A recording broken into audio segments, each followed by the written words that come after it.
सर्वदा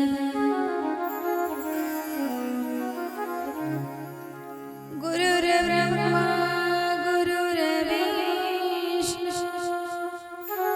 गुरुर्देवो महेश्वरः गुरुर्साक्षात्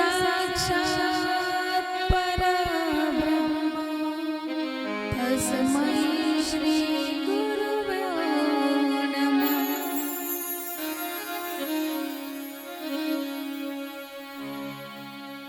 कैलासराणा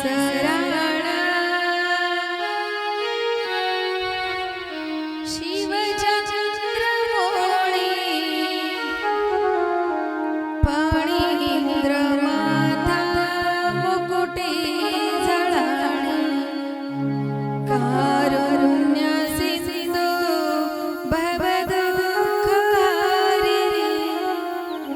तुझा विलीन शंभो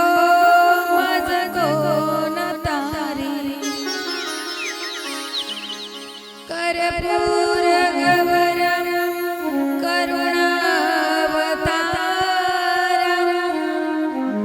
संसार सारम भुजगेंद्रहारम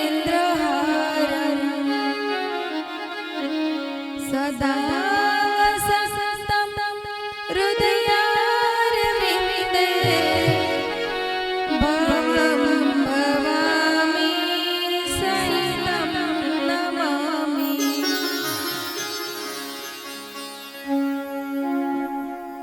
जयंचे किनिया स्मरण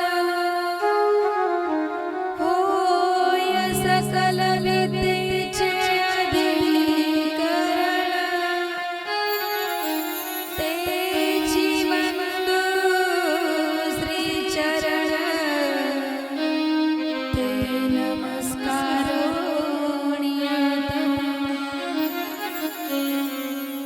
आताण म्हणवागीश्वरी जी ब्रह्मयाची निज कुमारी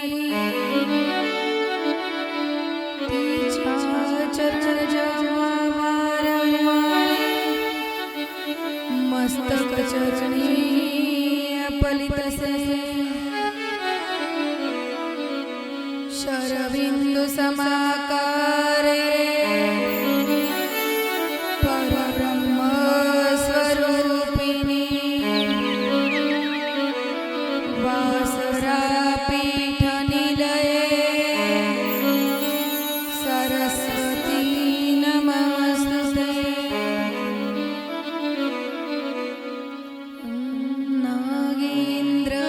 नागेन्द्रहाराय त्रिलोचनाय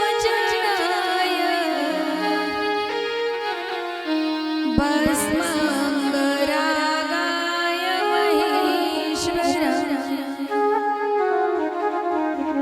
नित्याय शुद्धाय दिगंबराय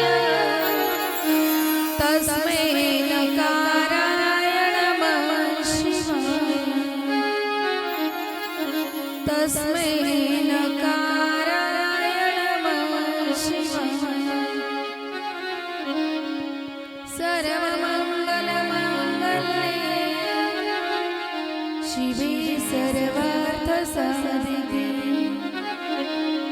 शरण्ये त्र्यंबके गौरी नारायणी नमोस्तुते नारायणी नमोस्तुते।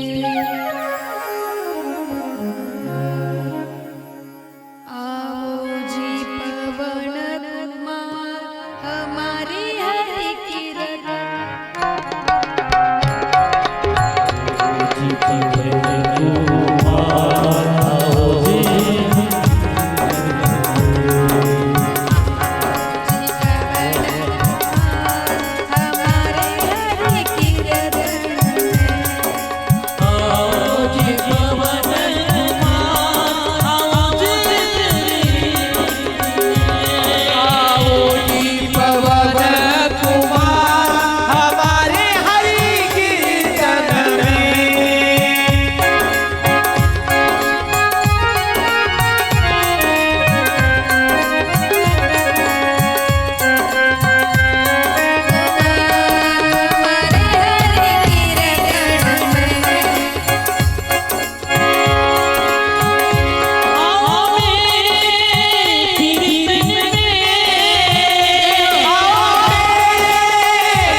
पंढरनाथ भगवान की जय, ईश्वर महाराज की जय, संत श्रेष्ठ निवृत्तीनाथ महाराज की जय, आदि शक्ति मुक्ताबाई की जय, बोलो रे भाई सब संतन की जय, संत स्वामी अनेक रूपी महाराज की जय, अपने अपने माता पिता की जय, नमो पार्वती पते हर हर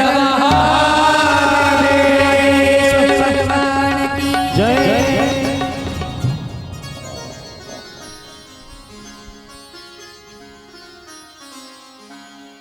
अनंत कोटी ब्रह्मांड नायक अकार करुणा वरुणालय भक्तवंचित कल्पतरू दयागण भगवान पंढरीश पांडुरंगाच्या असीम कृपेने थोर साधू संतांच्या कृपा आशीर्वादाने चालू असणारा हा सकल ज्ञानयज्ञ संतांचं चरित्र संतांच्या नावाचा ज्ञानयज्ञ.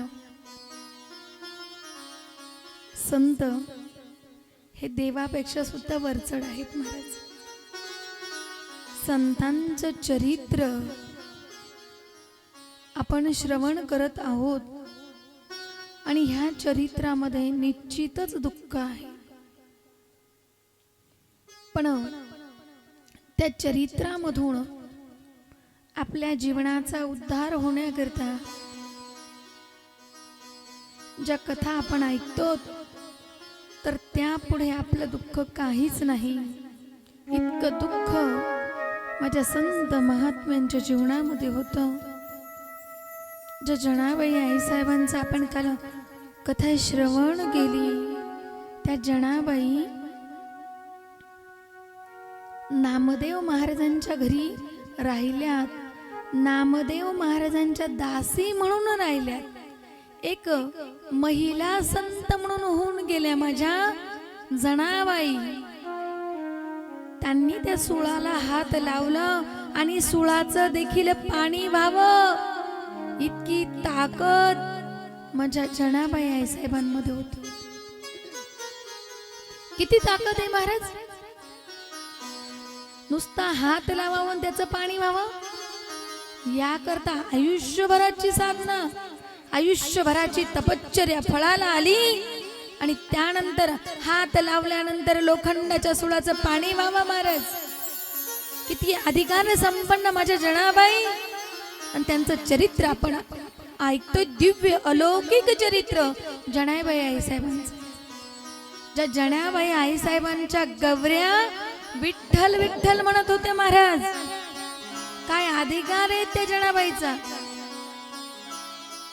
दुपारच्या वेळेमध्ये जनाबाई आईसाहेब ह्या गवऱ्या गोळा करण्याकरता चंद्रभागेच्या वाळवंटात जायच्या आणि ज्या वेळेला चंद्रभागेच्या वाळवंटामध्ये गवऱ्या गोळा करायला गेल्या माहेबाप, लहान वयामध्ये ज्या वेळेला त्या गवऱ्या गोळा करत असताना विठ्ठल नामाच्या गजरामध्ये त्या गवऱ्या गोळा करायच्या महाराज. आज आपण स्वयंपाक करताना भगवंताचं नामचिंतन करून जर स्वयंपाक केला आणि तो स्वयंपाक जर आपल्या मुलांना आपल्या परिवाराला खाऊ घातला तर त्या अन्नावरती जे संस्कार होतात नामचिंतनाने आपली बुद्धी बदलते महाराज. आणि आज त्या शेणाच्या गौऱ्या माझ्या जनाई साहेब विठ्ठल विठ्ठल म्हणून त्या गवऱ्या गोळा करायच्या. फार अशा गवऱ्या गोळा केल्या महाराज. गोळा करून ठेवला महाराज. इतका मोठा असा गंज केलाय जनाईबाईंनी. इथे एक गंज तिथे एक गंज असं नामचिंतनामध्ये त्या गवऱ्या गोळा करू लागल्या. आता गवऱ्या ओसता बेसता तो गंज कुठे ठेवलाय गौऱ्याचा आता तो दिसेना. कुठे ठेवला असेल तो गंज. म्हणून मग रडायला लागल्या महाराज. रडताय माझे जनाबाई. आणि असेच एक संत त्या चंद्रभागेच्या वाळवंटामध्ये फिरत होते महाराज. जे संत होते ते संत म्हणजे कबीर महाराज. मुस्लिम समाजातील संत होऊन गेले संत कबीर महाराज. चंद्रभागेच्या वाळवंटात फिरत असताना एक चिमुरडीची मुलगी आणि गवऱ्या गोळा करते आणि का रडते. जवळ घेतलं महाराज, बोलावलं. बाळ बाळ कोण आहे तू. महाराज अहो बाळ का रडते. अगं सांग. फुंदू फुंदू रडते हो सांग. अगं बाळ तू का रडते. सांग ना बाळ का रडते. जनाबाईंनी अश्रू पुसले महाराज. कबीर महाराज खाली बसले आणि ते चिमुरडीच्या जनाबाईला विचारतात, काय झालं, तू का रडते?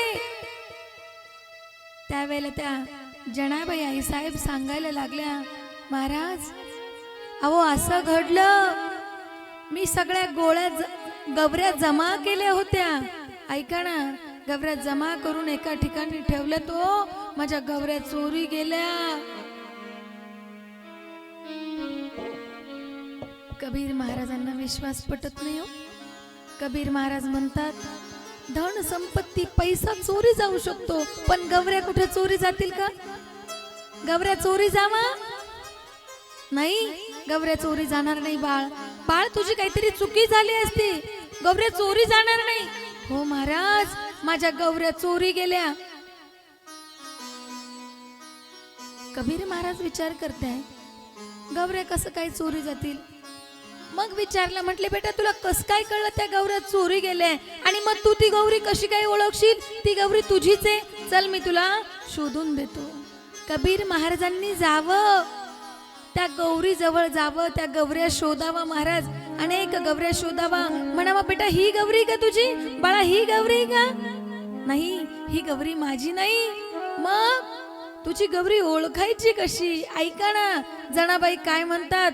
जनाबाई सांगतायत, महाराज माझी जी गौरी ना, तिच्यामधून ध्वनी बाहेर पडतो. महाराज ध्वनी, कोणता ध्वनी बाहेर पडतो? महाराज जी माझी गौरी ना, तिच्यामधून विठ्ठल विठ्ठल विठ्ठल असा ध्वनी बाहेर पडतोय. कबीर महाराजांच्या अंगावरती शहारे यायला लागले. महाराज कबीर महाराज रडताय. बाळ गौरी मधून कधी विठ्ठल विठ्ठल ध्वनी येत असतो का? महाराज तुम्हाला विश्वास होत नाही का माझ्या बोलण्यावरती? कबीर महाराजांना जनाबाई सांगताय, तुम्हाला माझ्या बोलण्यावरती विश्वास होत नाही का? एक काम करा, तुम्हाला जर विश्वास होत नसेल तर गौरी शोधा आणि कानाला लावा, त्या गौरीतून ध्वनी बाहेर पडेल. महाराज त्या उत्तर हिंदुस्थानातील साधूने गौरी उचलावी, कानाला लावी महाराज, आणि त्या गौरी मधून ध्वनी बाहेर पडावा. विठ्ठल विठ्ठल विठ्ठल. अंगाला शहारे येऊ लागले. महाराज कबीर महाराज ढसा ढसा रडतात. कबीर महाराज आता विचारतायत, दोन्ही डोळ्याला अश्रूच्या धारा लागल्या.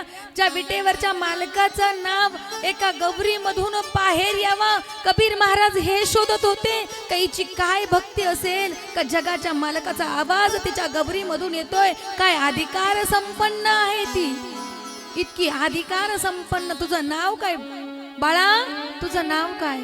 जनाबाई सांगतात, महाराज माझं नाव, अहो मी दासी दासी. कबीर महाराज म्हणतात, बाळा तू दासी नाही. महाराज मी दासी आहे. नाही ना बाळा, तू तुझं नाव सांग, तू कोण आहे बाळा? सांग ना तू कोण आहे? कबीर महाराज काकुळतीस आले. महाराज आता डोक्यावरून हात फिरवतात, बाळा सांग ना तू कोण आहे? सांगितलं, महाराज मी दासी आहे, नामदेवाची मी दासी आहे. कबीर महाराज सांगतात, जनी जनी जनी सब कोई कहे तुझे नामदेव की तासी, पर ये बंदा कबीरा तुझे कहेगा तू तो संतन की काशी, तू तो संतन की काशी. बोलो जनाई साहेब की जय, नामदेव महाराज की जय. इतक्या अधिकार संपन्न संत होऊन गेलात जनाबाई. जनाबाईची भक्ती महाराज. आणि आता जनाई आई साहेबांना अनेक दृष्टांत माझ्या विटेवरच्या मालकाने दिले. देव अनेकदा त्या जनाई साहेबांना भेटला महाराज. आणि एक दिवशी देवाची आणि जनाबाईची चर्चा झाली महाराज. जनाबाई देवाला सांगतात, देवा अरे लहानपणापासून माझे आई वडील निघून गेले रे. आई लहान वयामध्ये आजार झाला आईला, आई गेली. बापाचं प्रेम नाही. नामदेव महाराजांच्या घरी दासीचं कार्य करते जनाबाई, भक्ती करण्याकरता देवाच्या आसेने, भगवंताच्या आसेने ती त्या ठिकाणी राहिली. पंढरपूरमध्ये राहिल्यानंतर माझ्या पंढरपूरच्या मालकाचं मला रोज दर्शन व्हावं या आशेने अखंड पंढरपूरमध्ये वास्तव्य करावं जनाबाईंनी. पण काय झालं, सकाळपासून संध्याकाळपर्यंत काम पुरायचे आणि अखंड पांडुरंगाचं भजन मुखामध्ये असायचं. आणि गुरुस्थानी नामदेव महाराज, गुरु ज्याचा प्रबळ आहे त्याला भगवंत दूर नाही महाराज. विठ्ठल विठ्ठला माझ्या पांडुरंगा विठ्ठल माझ्या पांडुरंगा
भजन झाल्यानंतर पार तोंड सुटले हो तुमचे.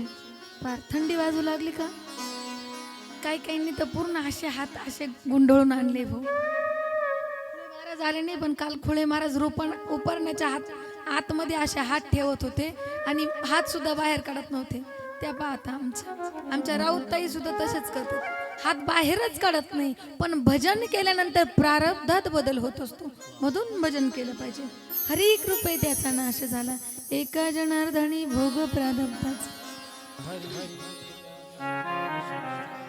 म्हणून भजन करावं. ज्या ज्या वेळेला विठ्ठल विठ्ठल भजन होईल त्या त्या वेळेला तोंडाने टाळी वाजवत जा, हाताने भजन करत जा. लागोनिया पाया विनवितो तुम्हाला, लागोनिया पाया विनवितो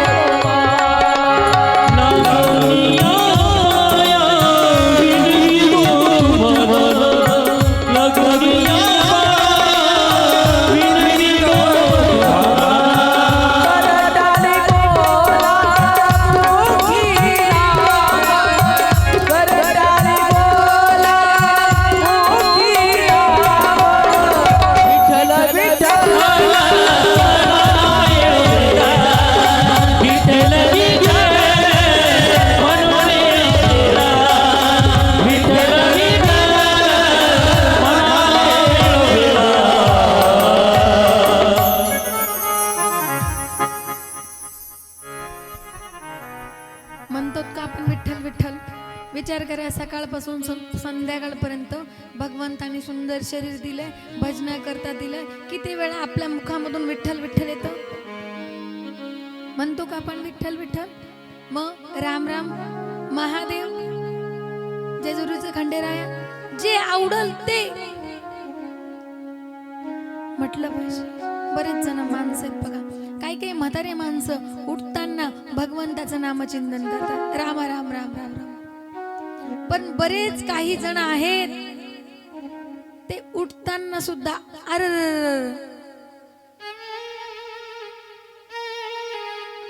नको त्या ठिकाणी तोंडाचा रगडा करतात महाराज. बरेच काही जण. आता काही काही मावशा महाराज हाडावरती धुवायला जातात, काही काही मावशा. आता ते खेड्यावरती असं धुणं घेतात आणि असं आपडतात महाराज. आता धुणं आपटायचा, त्या असं धुणं वरती घेतलं का असं घेत्या. आता त्या धुण्याचा आणि सूचा काय संबंध आहे. पण नको त्या ठिकाणी लोक हे मूग दिले कशा करता. भगवंताचं सुंदर हे कमल मूग, भगवंताच्या भक्ती करता, नामचिंतना करता. बरं जाऊ द्या, मला असं म्हणायचं, सकाळपासून संध्याकाळपर्यंत भगवंताचं नाम आपल्या मुखामध्ये आल्यानंतर काय होतं महाराज, जीवन बदलून जातं. माणित प्रभुत्व येतो. कधी म्हणा, महादेव म्हणा, रामकृष्ण हरी म्हणा, जे वाटलं ते म्हणा, जवळ येईल तवा म्हणा. विठोबाचे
मोकळ्या मनाने टाळ्या वाजवल्या गाड्या तुमच्याकडे. त्याच्यामुळे त्यांना सांगितलं होतं आज इथं बसा, पण ते इतके थंडीला घाबरते, इतके थंडीला घाबरते, ते डायरेक्ट त्या कोपरा सोडित नाही. इकडे पाखवादवाल्याचे बोट जरी वाकडे झाले तरी चालत, पण ते तिकडच बसणार, ते इकडे येणारच नाही.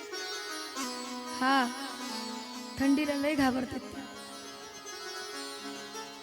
आणि म्हणून नामचिंतन झालं पाहिजे. जसं होईल तसं करा, पण करा. माझे सद्गुरू म्हणतात आपण उठता बसता ओम नमः शिवाय म्हणा. हा जो ओम नमः शिवाय मंत्र आहे कधी घ्यावा? उठता बसता ओम म्हणा, भोलेनाथाची पूजा करताना ओम म्हणा. हे आपल्या मुखामध्ये आलं पाहिजे महाराज.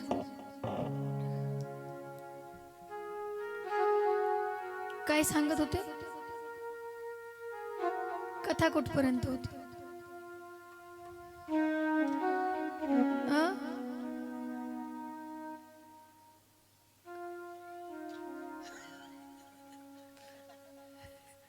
महाराज यांना जर आता सांगितलं ना, आता हे काय सांगितलं बाह्यांबद्दल धुण्याबद्दल, तर लगेच आवाजच निघाल तिकडून. पण कथा कुठपर्यंत हे काही त्यांच्या डोक्यावरून जाईल, ते काही ते सांगू शकत नाही, आहे का नाही? म्हणून आता थोडेसे हात बाजूला करायचे, असं मोकळ्या मनाने भजन करत जा. आणि थोडे असे तुटक तुटक मस्त बसत जा ना, एकदम असे शेजारी शेजारी बसतात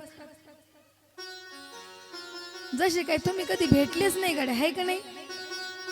असे बसतात त्यांना जसे काय सासरू म्हणजे लेक कशी माहेरला आल्यानंतर एकदम आईपाशी बसती, आजीपाशी बसती, मांडीला मांडी लावून खेटून एकदम असं डोकं ठेवीती, तसं तुमचं चाललंय माहेरी आल्यागत. पण आपलं हे माहेरच आहे बघा ना. त्या भोलेनाथाच्या दरबारामध्ये आपण ह्या माहेर घरामध्ये आहेत. तो आपला बाप आहेत महाराज, तो आपला नाही, तो जगाचा म्हणजे देवाचा, सगळ्यांचा सगळ्यात मोठा देव म्हणजे महादेव. कालो के काल, देवो के देव. आणि त्यांच्या या सुंदर प्रांगणामध्ये आपण सगळेजण, विनोदाचा विषय सोडा, जनाई साहेबांचं असं दिव्य चरित्र आपण श्रवण केलं. जितकं होता होईल तितकं मी तुम्हाला सांगितलं, प्रसंगामध्ये म्हणजे कथा स्वरूपात तुम्हाला सांगण्याचा प्रयत्न केला. बघा आजच्या दिवशी आपण दिव्य अलौकिक चरित्र म्हणजे कुणाचं, ज्ञानोबरायांचं बघणार आहोत. ज्ञानोबरायांचं जीवन चरित्र कसं आहे हे आपल्याला आपल्या जीवनामध्ये उतरवायचं आहे महाराज. ज्ञानोबरायांचे जे वडील आहेत विठ्ठलवंत आणि आई आहे रुक्मिणी माता. आता हे अखंड वारकरी, अखंड पांडुरंगाचे उपासक महाराज, इतकी साधना यांच्या जीवनामध्ये त्यांनी केलेली,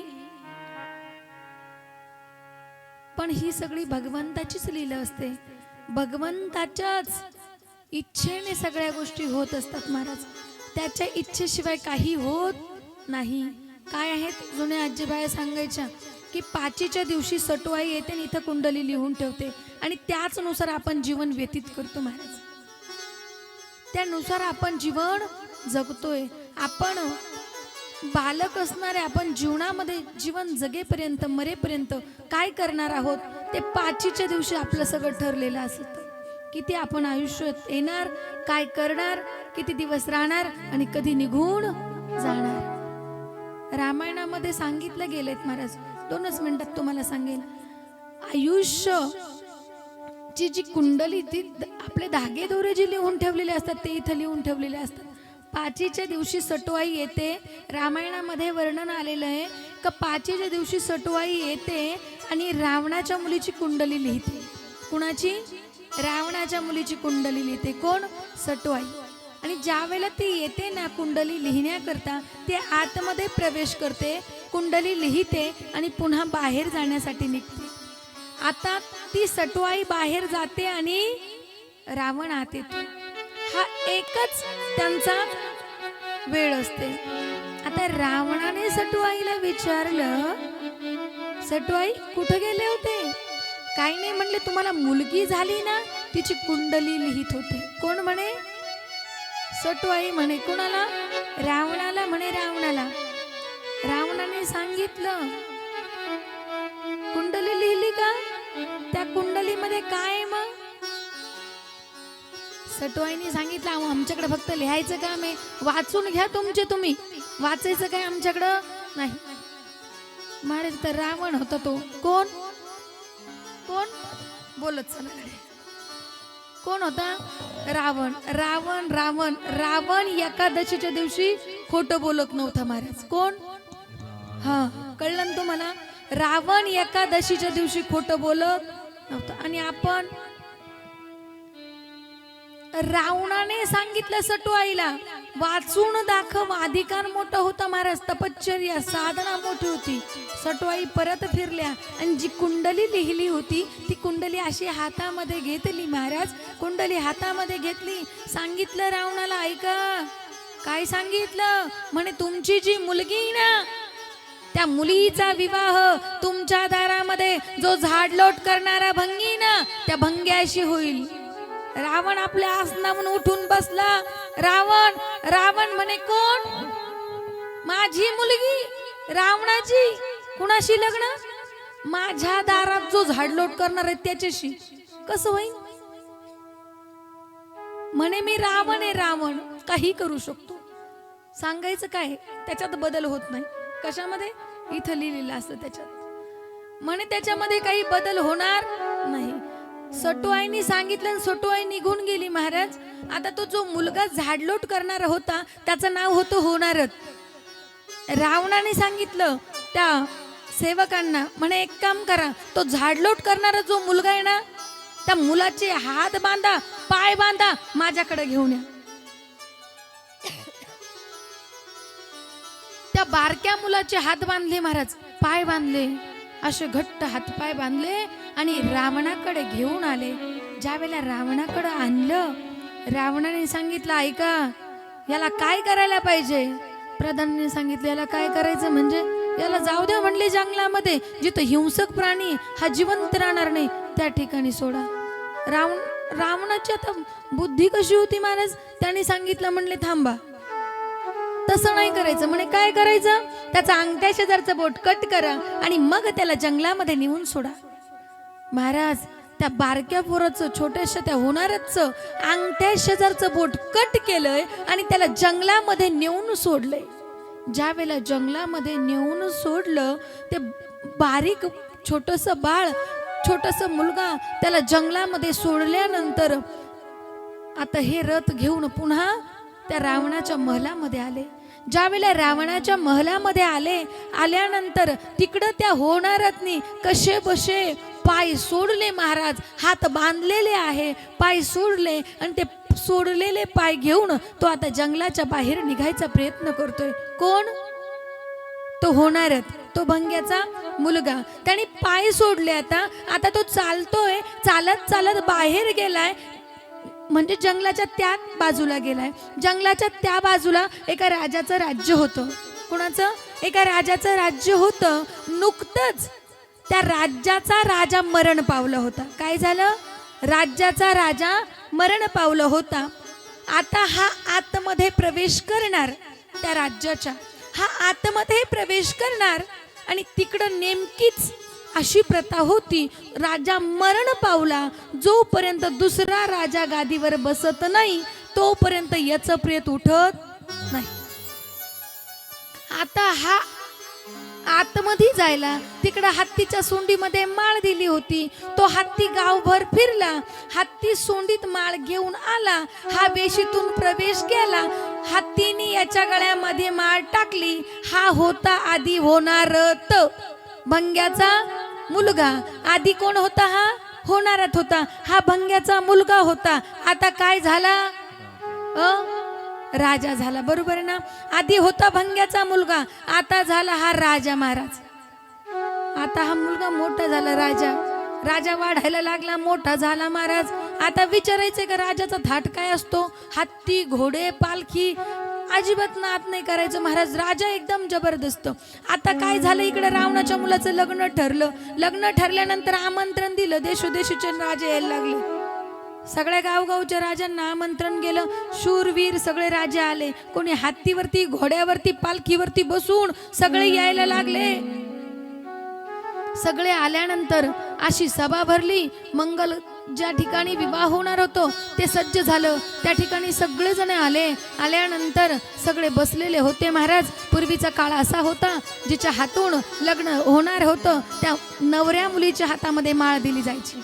पूर्वीच्या काळामध्ये त्या नवऱ्या मुलीच्या हातामध्ये अशी माळ दिली. माळ दिल्यानंतर ती नवरी मुलगी म्हणजे ती रावणाची कन्या हातामध्ये वरमाला घेतली आणि ती वरमाला घेऊन प्रत्येक वरासमोर जायची, त्या माळेमधून त्या वराला अशी बघायची, तिला आवडलं तर ठीक, नाही तर परत पुढं जायची, पुन्हा त्या मुलाकडे बघायची, आवडलं तर ठीक, नाही तर पुन्हा पुढे, असं करत करत करत करत पहिली लाईन संपली गड्या. आता दुसऱ्या लाईनमध्ये आल्या. दुसऱ्या लाईनमध्ये ती फिरायला लागली. दुसऱ्या लाईनमध्ये फिरता फिरता तिला एक नवरदेव आवडला. तिने असं त्या माळीमधून त्या नवरदेवाकडे बघितलं. समोर नवरदेव आहे, तो आसनावरून उठून बसला. त्याला कळून गेलं का आता ही वरमाला माझीच, ही वरमाला आता माझीच. त्याने काय केलं, हातामध्ये अशी माळ घेतली होती, अशा माळेमधून त्या कन्येने त्या राजकुमाराकडे बघितलं, राजकुमाराने त्या राजकुमारीकडं. रावणाच्या मुलीने हार घेतला, त्या राजकुमाराच्या गळ्यामध्ये असा टाकून दिला. सगळी सभा उठली महाराज, दुमदुमी वाजायला लागली. रावणाच्या मुलीचं लग्न झालं. रावण आता हसायला लागला महाराज. रावण म्हणे, मी रावण आहे, रावण. माझ्या मुलीचं लग्न एका राजाच्या मुलाशी झालं, राजकुमाराशी झालं, राजाशी झालं. आनंद वाटायला लागला. महाराज लग्न बिग्न करून घेतलं आणि मग सटवाईला बोलवलं. सटवाई आली. आल्यानंतर रावणाने सांगितलं, तू सांगितलं होतं ना म्हणले माझ्या मुलीचं लग्न एका झाडलोट करणाऱ्या मुलाशी होईल. बघ म्हणले माझा मुलगा, माझा जो जावई ना तो राजा आहे, राजा, राजकुमार आहे. ब्रह्मदेव आले महाराज. ब्रह्मदेवाने सांगितलं, म्हणले कोण आहे, म्हणे राजकुमार आहे. म्हणे जावई आहे की इथं, म्हटले इथंच आहे ना, बाजूलाच त्यांचं ते कक्ष होतं, तिथं बसलेले. महाराज त्या राजकुमाराला बोलवलं, आसनावरती बसवलं. असं समोर ब्रह्मदेव, त्यांनी सांगितलं, म्हटले ज्या वेळेला त्या मुलाला सोडलं होतं तेव्हा काही खून केली होती का. त्यांनी सांगितलं हो. म्हणले काय, म्हणले अंगठ्या शेजारचं बोट कट केलं होतं. म्हटले असं म्हणताय, म्हणे करा जावयाचे पाय चेक. महाराज पाय चेक केले तर अंगठ्या शेजारचं बोट कट केलं होतं. विचारलं, म्हणले तुम्ही कोण, म्हणले तुम्ही कोण, म्हणले अहो मी तेच. म्हणे कोण, म्हणे होणारच तुमचा जावई. सटू आईने लिहिलेल्या कुंडलीमध्ये बदल होत नाही.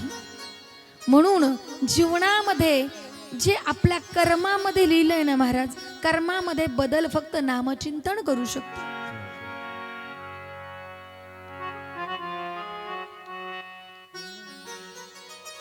म्हणून नामचिंतन फार महत्वाचं आहे. तर ऐका, आता ते ज्ञानोबा राय होते ना महाराज, त्यांचं जीवनचरित्र बघत होतो. तिथून आपण इथं बाजूला गेलो. तर आता रुक्मिणी माता आणि विठ्ठलपंत, सिद्धोपंतांची मुलगी रुक्मिणी, आता ही कुणाला द्यायची आहे, विठ्ठलपंतांना. ही विठ्ठलपंतांना द्यायची म्हटल्यानंतर भगवंताने काय केलं, आता हे जे सिद्धोपंत होते अखंड विटेवरच्या मालकाचं नामचिंतन करायचे, भजन करायचे, अखंड देवाचं भजन, मूर्ती डोळ्यासमोर नामचिंतन करायचे आणि सिद्धेश्वराची भक्ती करायची महाराज. एक दिवस देवाने काय केलं, त्यांची पत्नी होती उमाबाई, त्याही भगवत साधक होत्या महाराज. त्यांना एक दृष्टांत देवाने दिला. देव त्या सिद्धोपंतांच्या स्वप्नामध्ये गेले. कुणाच्या, सिद्धोपंतांच्या स्वप्नामध्ये देव गेले. आणि सिद्धोपंतांच्या स्वप्नामध्ये देव गेल्यानंतर देवाने सिद्धोपंतांना एक साक्षात्कार सांगितला. म्हटले ऐक, तुझी जी मुलगी आहे ना रुक्मिणी, तुझी जी कन्या रुक्मिणी आहे, ही तेजस्वी साधक आहेत म्हणे, ती सुद्धा भगवंताची साधना करते. तर तुझी जी मुलगी ना, ही कन्या कुणाला द्यावी, हिचा विवाह कोणाशी व्हावा. सांगितलं का ही विठ्ठलपंतांची भार्या व्हावी. भार्या म्हणजे पत्नी. ही विठ्ठलपंतांची भार्या व्हावी आणि विठ्ठलपंतांशी तिचा विवाह करावा. असं म्हटल्यानंतर आता हे सिद्धोपंत चंद्रभागेच्या स्नानाकरता जातात. सिद्धेश्वराचं दर्शन घेण्याकरता आळंदीमध्ये वास्तव्य करत असताना गेले महाराज. हे विठ्ठलपंत नुकतंच स्नान करून आले आणि असं त्या पायऱ्यांशी असे बसलेले असताना सिद्धोपंतांनी बघितलं, हेच विठ्ठलपंत आहे. घडलेला जो वृत्तांत होता ना महाराज, की देवाने जो स्वप्नामध्ये जे सांगितलं होतं त्या विठ्ठलपंतांना सांगितलं सिद्धोपंतांनी, म्हणजे रुक्मिणी मातेच्या वडिलांनी, सिद्धोपंतांनी. माझी जी कन्या आहे रुक्मिणी, ही तुम्ही तिच्याशी विवाह करावा असा माझ्या स्वप्नामध्ये भगवंतानी मला साक्षात्कार दिलेला आहे. ही भगवंताची इच्छा आहे. पण ऐका, विठ्ठलपंत जे आहेत ज्ञानोबारायांचे वडील, त्यांचं मात्र संसारामध्ये काही चित्त नाही महाराज. त्यांचं ग्रंथांवरती इतकं प्रभुत्व महाराज. ते एक ग्रंथ झाला का दुसरा ग्रंथ, दुसरा झाला का तिसरा ग्रंथ, असे करायचे. आता त्यांच्याकडचे वाचायचे ग्रंथ संपले होते. ज्या वेळेला सिद्धोपंतांनी असं सांगितलं आणि आग्रह केला की तुम्ही आमच्या कन्येशी विवाह करावा, ही माझी नाही भगवंताची इच्छा आहे आणि तुम्ही आमच्या घरी यावं, त्यावेळेला विठ्ठलपंतांनी काय सांगावं? मी आता ग्रंथाचं पारायण करतोय, नुकतंच माझं हे झालंय, मला अजून करायचंय. सिद्धोपंतांनी ओळखलं यांना ग्रंथांमध्ये फार रस आहे. त्यांनी सांगितलं अनेक ग्रंथ तुम्हाला आमच्याकडे मिळतील, तुम्ही या आमच्या घरी. आणि मग बघा, अनेक ग्रंथ, व्यासचरित, महाभारत, शंकराचार्यांचे भाष्य, अनेक ग्रंथ त्यांनी त्या ठिकाणी त्यांचं अध्ययन केलं. असं अध्ययन करत करत एक झालं का दुसरं, दुसरं झालं का तिसरं, कुठं सिद्धोपंतांच्या घरी राहून हे सगळं काय झालं होतं, ते ग्रंथ श्रवण करत होते. आणि त्यामध्ये त्यांना काय लागतं नको लागतं हे सगळं रुक्मिणी माता बघत होत्या. बघितलं त्यांनी. रुक्मिणी मातेने सकाळी उठावं, स्नान करावं, तुळशी वृंदावनासमोर रांगोळी काढावी, तिला पाणी घालावं. इतकी सात्विक आणि सोज्वळ स्वभावाची रुक्मिणी माता, कन्या तर चांगली आहे. आणि मग भगवंताने सुद्धा विठ्ठलपंतांच्या स्वप्नामध्ये येऊन सांगितलं, रुक्मिणी जी आहे ना, सिद्धोपंतांची मुलगी, हिच्याशी तुम्ही विवाह करावा आणि ती तुमची भार्या होईल. ह्या जन्मीची तुमची भार्या म्हणजे रुक्मिणी होईल. असं सांगितल्यानंतर भगवंताचा आदेश, आणि ह्या आदेश काही त्या विठ्ठलपंतांना मोडता येईना. आणि हा आदेशानुसार त्यांचा विवाह झाला. स्वप्नामध्ये असा दृष्टांत दिला भगवंताने आणि आता त्यांचा विवाह झाला. विवाह झाल्यानंतर, या विवाहानंतर ते आपल्या गावी आप्पेगाव या ठिकाणी गेले. आणि आप्पेगाव या ठिकाणी गेल्यानंतर त्यांच्या आई वडिलांचे दर्शन घेतले. आणि आता आई वडिलांना कसं सांगावं की माझा विवाह रुक्मिणी मातेबरोबर झालाय. पण आई वडील विठ्ठलपंत भजनात दंग असायचे. आनंद वाटतोय की ते आलेत आता आप्पेगावला. इतके आनंदाने उत्साहित झाले. काही दिवस राहिल्यानंतर आता विठ्ठलपंताने, रुक्मिणी मातेने अनेक तीर्थयात्रा केल्या. पंढरपूरची वारी केली, तिरुपती बालाजी, असे अनेक तीर्थक्षेत्र करत करत पुन्हा ते आळंदी या ठिकाणी आलेत. आता आळंदी या ठिकाणी आल्यानंतर त्यांचं नेहमी भजन चालायचं महाराज, नेहमी नामचिंतन चालायचं. भगवंताच्या भक्तीमध्ये ते लीन होऊन जायचे, भगवंताचं भजन करायचे, नेहमी विठ्ठलाचं भजन करायचे.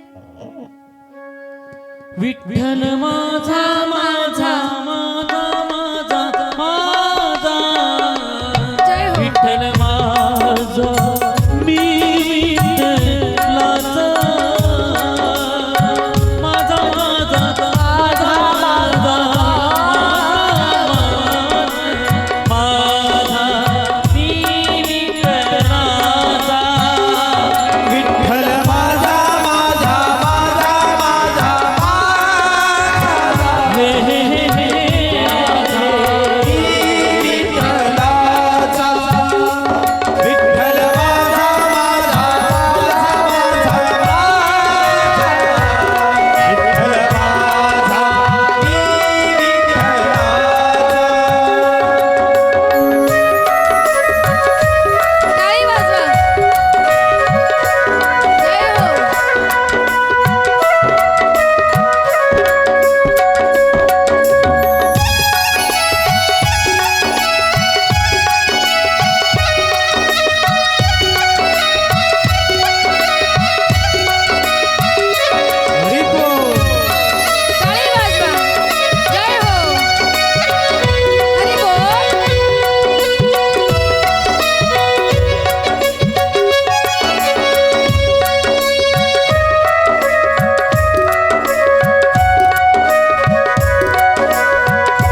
नेहमी भगवंताच्या भजनामध्ये लीन होणारे, विठ्ठलाची भक्ती करणारे आता आळंदीला येऊन राहू लागले. पण विठ्ठलपंत जे होते ना महाराज, त्या विठ्ठलपंतांचं मन काही संसारामध्ये रमेना. विठ्ठलपंत त्या रुक्मिणी मातेला म्हणतात, रुक्मिणी अगं मला संन्यास घ्यायचा होता ग, मला संन्यास घ्यायचा होता. भिंतीला पाठ लावून भगवंताचं भजन करायचे महाराज. येता जाता संसारामध्ये मन रमाना विठ्ठलपंतांचं. आणि आता सारखं म्हणू लागले, मला संन्यास घ्यायचा होता, मला विवाह करायचाच नव्हता, मला संन्यास घ्यायचा होता. रुक्मिणी मातेचं मन, नवीन नवरी त्या, मन असं अंतकरणामध्ये त्या खचत होत्या. काय सारखं हे असं म्हणताय की मला संन्यास घ्यायचा, संन्यास घ्यायचा. काय करावं आता. रुक्मिणी माता काहीच बोलत नाही. कधी कधी म्हणतात संन्यास घ्यायचा, शांत बसून घेतात महाराज, निघून जातात.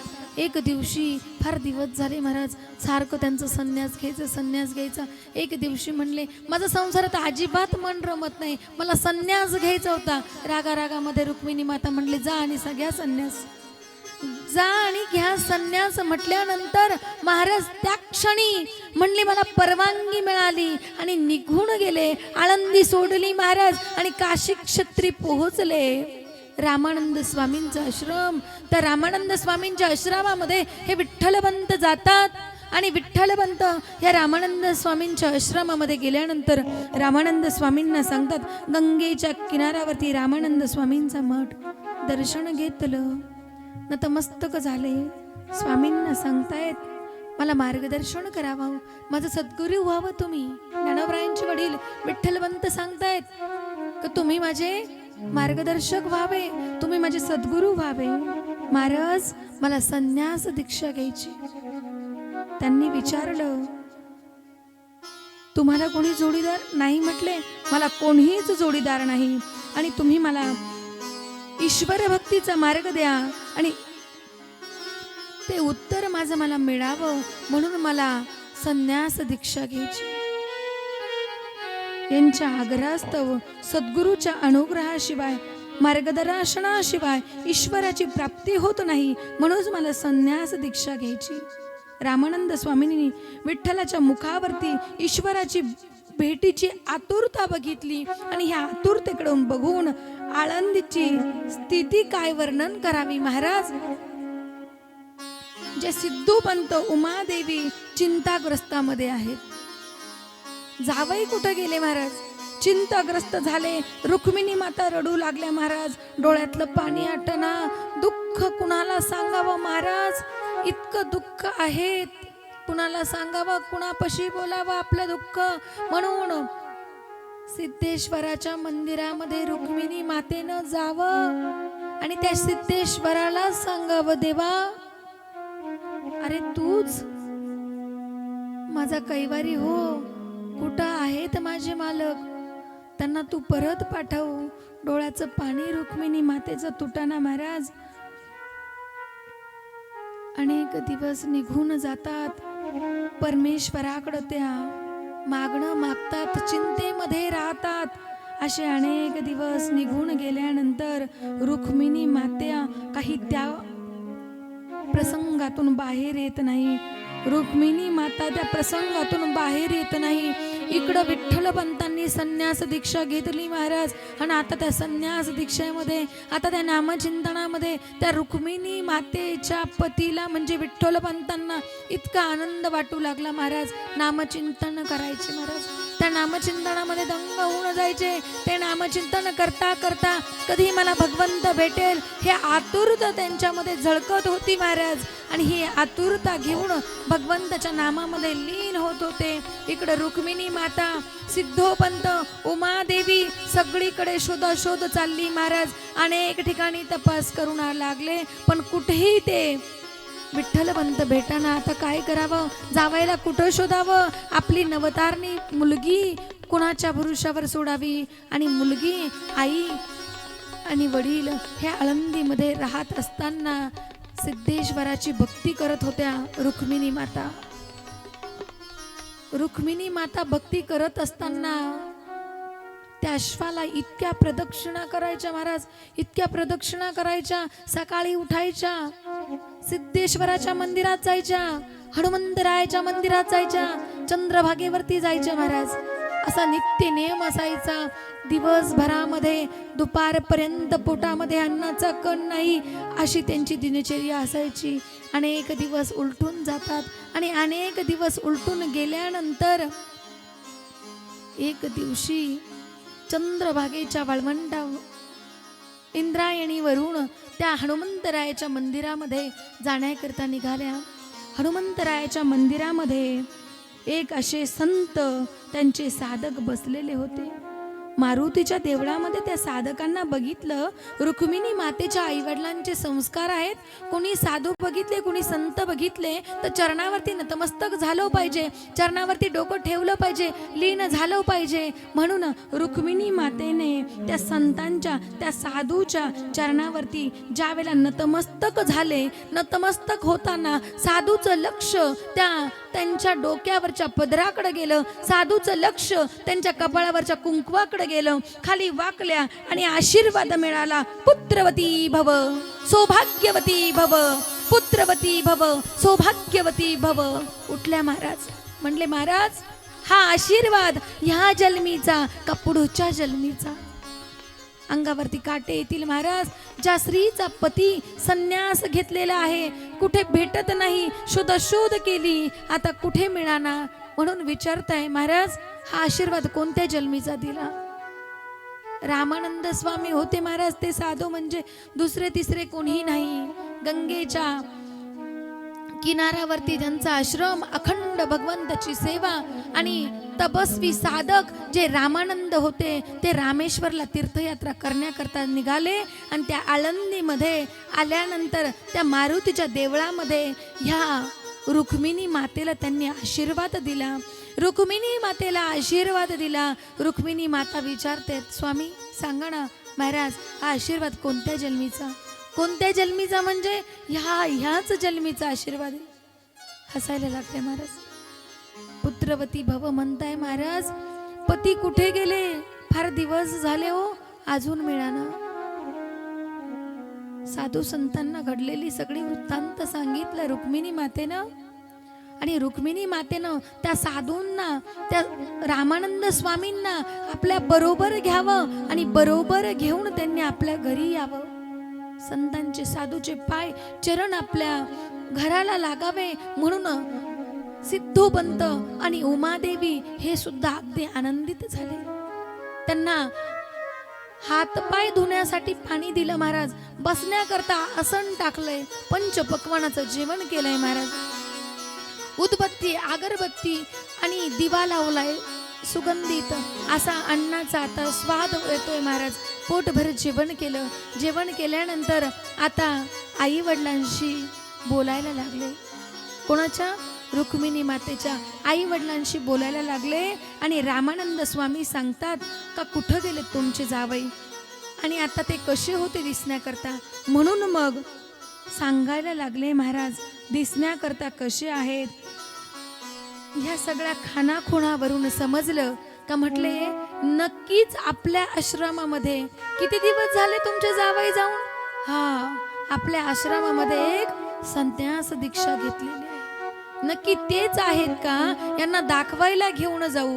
म्हणून रुक्मिणी माता, सिद्धोपंत आणि उमादेवी हे तिघही जण काशी क्षेत्री निघाले. इतका आनंद वाटू लागला रुक्मिणी मातेला. भगवंताला, देवाला सांगायला लागल्या, देवा आता नक्कीच यांची भेट होऊ दे. म्हणून आता रामानंद स्वामी आपल्या शिष्यांना घेऊन निघाले. गेल्यानंतर आश्रमामध्ये एका बाजूच्या रूम मध्ये, एका बाजूच्या खोलीमध्ये त्या तिघा जणांना ठेवताय. आणि आता रामानंद स्वामी त्यांना, ज्यांनी संन्यास दीक्षा घेतली त्यांना बोलवलं महाराज. सद्गुरु का त्या क्षणी परत आलेत म्हणून ते चरणावरती नतमस्तक झाले. विठ्ठलपंत चरणावरती नतमस्तक झाल्यानंतर विठ्ठलपंतांनी तुम्ही तीर्थयात्रा केली नाही का म्हणून रामानंद स्वामींना विचारताय. त्यावेळेला रामानंद स्वामींना ज्यावेळेला विचारायला लागलेत ना महाराज, विचारता क्षणी त्यांच्या शिष्याने रुक्मिणी मातेला, सिद्धोबंतांना, उमादेवीला समोर आणलं महाराज. विठ्ठलबंतांनी ज्या वेळेला त्यांच्याकडे बघितलं महाराज, आता काय बोलावं यावरती, काय उत्तर द्यावं आपण आपल्या स्वामींना, आपल्या सद्गुरूला काय सांगावं. आणि आता रामानंद स्वामी त्यांना विचारतात, विठ्ठलबंत हे कोण आहेत. महाराज ज्या वेळेला विचारलं नाही हे कोण आहेत, रुक्मिणी मातेच्या डोळ्यामधून आनंदाचे अश्रू वाहत होते. ज्यांची शोधाशोध आम्ही इतक्या दिवसापासून करत होतो, पती माझे इतक्या दिवसापासून मिळत नव्हते, त्या पतीला इतक्या दिवसानंतर डोळ्यासमोर ज्यावेळेला बघितलं ना महाराज, डोळ्याचं पाणी तुटत नव्हतं. रुक्मिणी मातेच्या डोळ्याचं पाणी तुटाना महाराज. सदगतीत झाले आई वडील. आई वडिलांना काय वाटतं महाराज, प्रत्येक बापाला वाटतं माझ्या मुलीचं कल्याण व्हावं. प्रत्येक बापाला असं वाटतं, बाप गरीब असू किंवा बाप श्रीमंत असू, बाप गरीबाचा असू की बाप श्रीमंताचा असू, प्रत्येक बापाला वाटतं की माझ्या मुलीचं फार कल्याण हवं. म्हणून नवतारण्यापणामध्ये एखाद्या स्त्रीचा पती जाऊ नये, म्हातारपणामध्ये एखाद्या स्त्रीचा मुलगा जाऊ नये महाराज. त्याच्यावरती काय वेदना होता ना, तो प्रसंग ज्याच्यावरती आलाय ना महाराज, तोच व्यक्ती ते सांगू शकतो. आपण आपले जवान जे सीमेवरती शहीद होतात महाराज, आणि काहींचे छोटे छोटे बाळ असतात, मुलगा झाल्यानंतर 6 महिने मुलाचं जे तोंड बघत नाहीत महाराज, आणि घरी येईपर्यंत काही होईल सांगता येत नाही. कुणाच्या बहिणीचं लग्न जमतंय, फोन येतो आईचा, अहो मनी ऑर्डर तर आम्हाला भेटते हो, पण भाऊ भेटत नाही ना. मनी ऑर्डर आम्हाला मिळते, पण ज्या भावाची लग्नामध्ये आम्हाला आस आहे ना, तो पाठचा भाऊ आम्हाला मिळत नाही, कारण तो आपल्यासाठी सीमेवरती लढतोय. तो भाऊ आपल्याला भेटत नाही. ती बहीण फोन करते, आई सांगते, अरे ताई तुझी फार वाट पाहते, आता तू लवकर ये. तो सांगतो, आई मी पैसे पाठवले. आई सांगते, अरे पैसे मला मिळाले रे, पण तुझी बहीण तुझी वाट बघते, तिने काहीच खरेदी केली नाही. ती सांगते की माझा भाऊ आल्यावरती मी सगळी खरेदी करेन महाराज. ज्या वेळेला त्या कुटुंबावरती अशी परिस्थिती येते आणि त्या मुलाच्या सुट्ट्या रद्द होतात आणि सीमेवरती त्याला दुसरीकडे जावं लागतंय, काही आघात होत्या आणि त्या युद्धामध्ये नक्कीच तो जवान शहीद होतो महाराज. आणि ज्या वेळेला त्या कुटुंबाला कळतं की तो जवान शहीद झालाय, माझा पुत्र शहीद झाला, माझा भाऊ शहीद झाला, कानात गरम तेल टाकावं इतक्या वेदना त्या कुटुंबाला होता महाराज. आई काळजाचा तुकडा जगाच्या साठी बरे का, आपल्यासाठी आपले जवान शहीद होतात. कोणासाठी? आता जे सिंदूरमध्ये किती तरी आपल्या महाराष्ट्रातील जवान शहीद झाले, ते आपलेच कुठेतरी भाऊ आहे महाराज. काय ते आपलेच कोणीतरी आहेत. कधी विचार करा, हम जिएंगे और मरेंगे, है वतन तेरे लिए, दिल दिया है जान भी देंगे, है वतन तेरे लिए, दिल दिया है जान भी देंगे, है वतन तेरे लिए. हम जिए और मरेंगे, है वतन तेरे लिए, दिल दिया है जान भी देंगे, है वतन तेरे.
डूबते तुझ पे दिल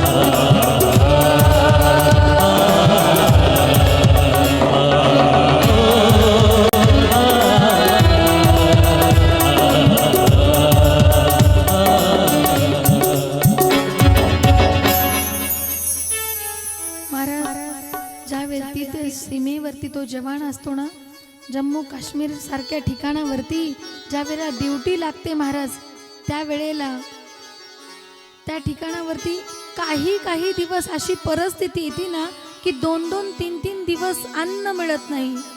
मी माझ्या कानाने ऐकलेली गोष्ट आहे. मंगेश दवंगे नावाचा आमचा दादा आहेत, झाडावरती त्याची व्यवस्था होती राहायची, झाडावरती कित्येक दिवस, आणि नेमकीच बॉम्ब असा समोर पडला महाराज. मृत्यू मरण आपण डोळ्यांनी बघतोय, आणि काही दिवस त्यांनी फक्त तांदूळ खाल्लेत, तांदूळ 3 दिवस फक्त भात उकडून खाल्लेला महाराज. काय म्हणत असेल व आत्मा, आपण या ठिकाणावरती इतकं सुरक्षित आहोत ना, ते फक्त त्यांच्यामुळे आहेत. ते सीमेवरती लढतात म्हणून आपण इथं सुरक्षित आहोत महाराज. आणि एक आपला शेतकरी तो शेतीमध्ये राबतो म्हणून आपण या ठिकाणी 2 डायमंड आहेत महाराज आपल्याकडं. एक म्हणजे शेतकरी आणि दुसरा म्हणजे जवान. विचार करा, ज्या वेळेला आपण इतका आपला भाऊ आपला मुलगा दूरवरती जातो ना महाराज सीमेवर लढण्याकरता, त्यावेळेला त्या आई वडिलांचं डोळ्याचं पाणी तुटत नाही. 3-3 दिवस आई जेवण करत नाही. लग्न झाल्यानंतर 4 दिवसामध्ये तो नवरा सीमेवरती लढण्याकरता जातो. काय म्हणत असेल त्या पत्नीचं मन. आणि अशीच ही पत्नी रुक्मिणी माता सुद्धा इतक्या दिवसानंतर पती डोळ्यासमोर उभे राहिले महाराज. अंतकरण गैभरून आलं, डोळ्याला अश्रूच्या धारा लागल्या, आणि ओळखलं का सांगितल्यानंतर विठ्ठलपंतांनी माफी मागितली. आणि आता गुरु आदेशानुसार पुन्हा ते गृहस्थ आश्रमामध्ये आले. कोण? विठ्ठलपंत. आता गृहस्थ आश्रमामध्ये आलेत महाराज, पण कर्मकांडी लोक काही त्यांना नीट राहू देईना. आळंदीमध्ये राहण्याकरता आले, आणि ज्या वेळेला सिद्धेश्वराचं दर्शन घेण्याकरता निघाले, अनेक जणांनी ब्राह्मण वृंदांनी बघितलं. अरे बाटलो म्हणे, बाटलो. अरे संन्यास दीक्षा घेतल्यानंतर पुन्हा गृहस्थी आश्रमामध्ये आला म्हणे. याने काय प्रायचित्त द्यावा म्हणे, याला काय करावं.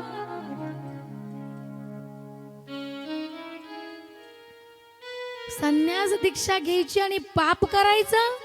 अनेक जण ज्याच्या त्याच्या विचाराने, अनेक जण त्याच्या बुद्धीप्रमाणे त्या विठ्ठलपंतांना बोलत होतं महाराज. काही यातना असतील हो.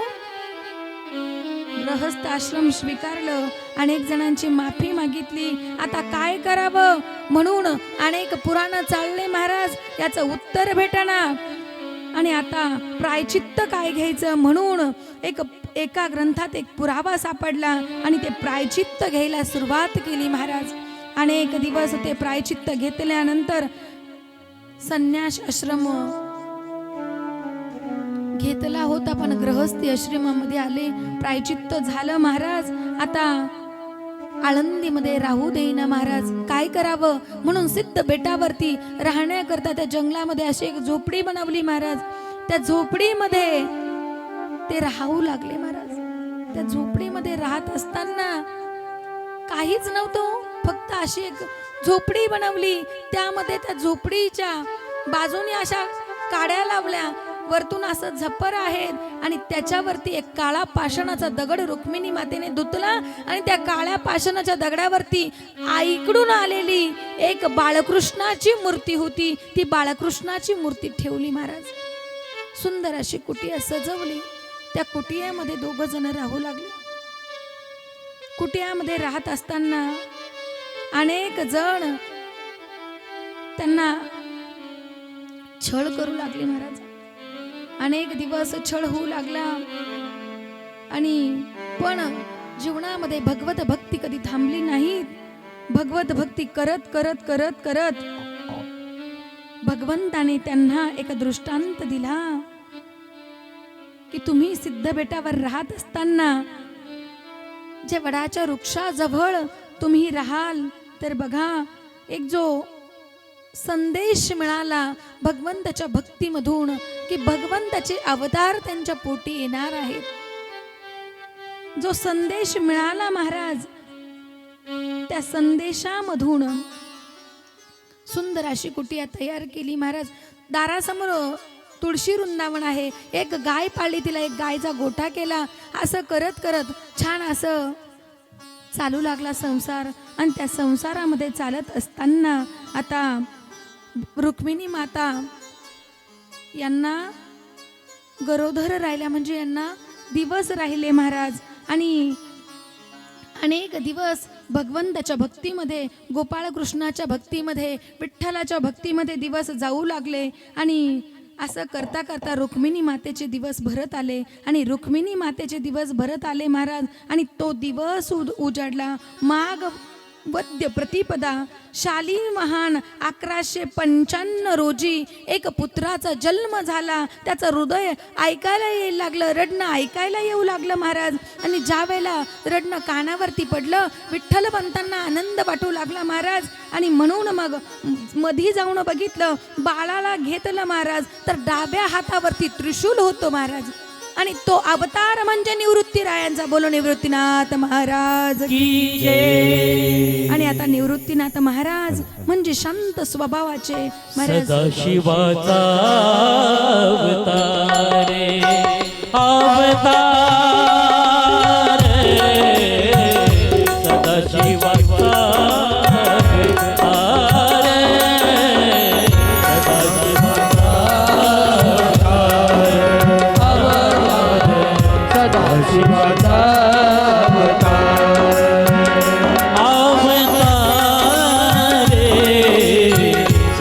शिवाचा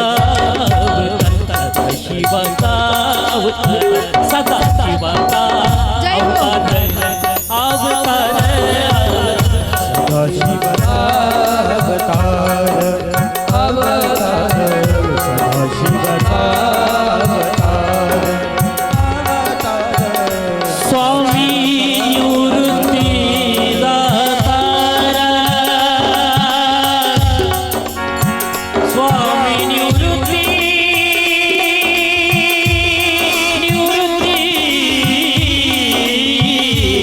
दातारे स्वामी स्वामी निवृत्ती स्वामी निवृत्ती निवृत्ती दातारा स्वामी निवृत्ती दातारा स्वामी निवृत्ती दातारा स्वामी निवृत्ती दातारे दातारे शिवाचा अवतार शिवाचा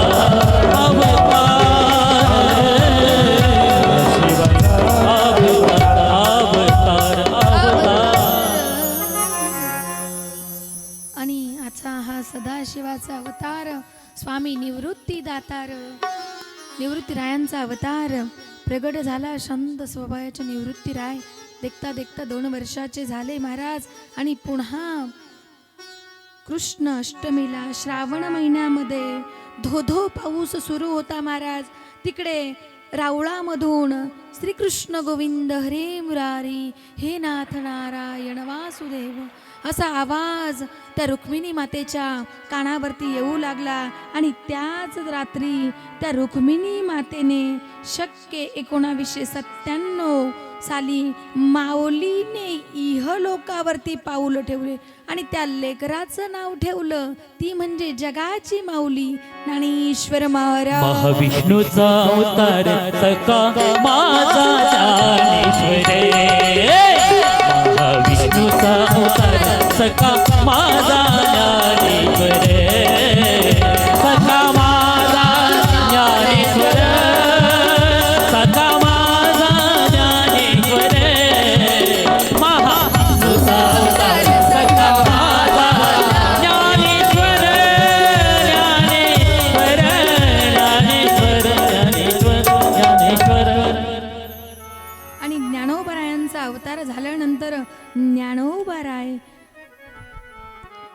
कार्तिक पौर्णिमेच्या रात्री तृतीय पुत्र म्हणजे 1900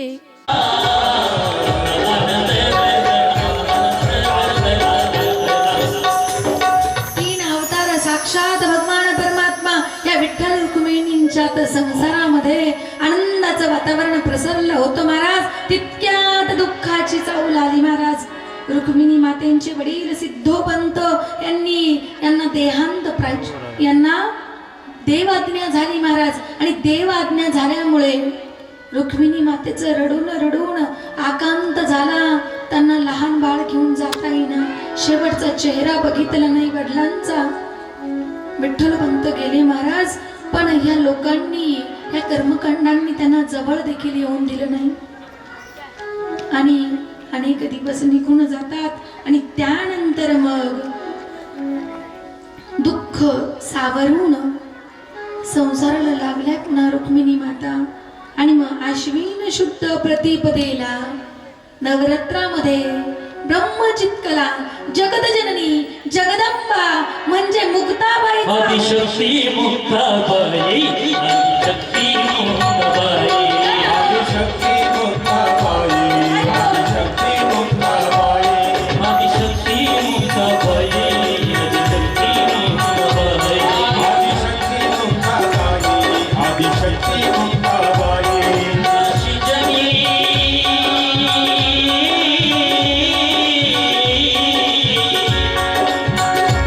दाशिजनी राणी पायी पायी पायी आदिशक्ती मुक्ताबाई आदिशक्ती मुक्ताबाई आदिशक्ती मुक्ताबाई आदिशक्ती ब्रह्मचक्कला जगदजननी आश्विन शुद्ध प्रतिपदेला जगदंबेचा अवतार पुन्हा त्यांच्या आनंदी निर्गुण प्रगटली भगवती आनंदी निर्गुण प्रगटली भवानी जागेवर उभं राहायचं सर्वांनी. प्रगटली भवानी उभे राहा उभे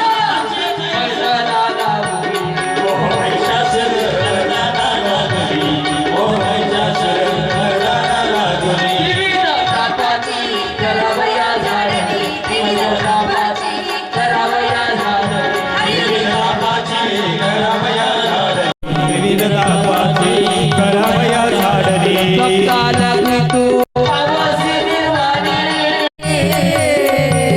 आईचा दोघवा मागे आईचा दोघवा मागे आईचा जोगवा जोगवा मागे आईचा जोगवा जोगवा मागे आईचा दोघवा मागे आईचा दोघवा मागे आईचा जोगवा जोगवा मागे आईचा जोगवा जोगवा मागे सारोणी सारून माळवी घालीन द्वैत सारोणी माळवी घालीन वैत सारुणी बाळ निघाली वैत सारुणी बाळ निघाली हाती बोधाचा झेंडा मी घेईन हाती बोधाचा झेंडा मी घेईन हाती बोधाचा झेंडा मी घेईन हाती बोधाचा झेंडा मी घेईन वेदवारी ती जाईना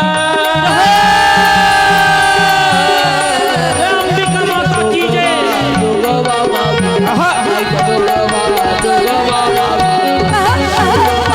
जोगवा मागील आईचा जोगवा जोगवा मागील आईचा जोगवा जोगवा मागील आईचा जोगवा जोगवा मागील हला हला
स्वरूपात बघायचं. सर्वांनी जागेवरती बसा.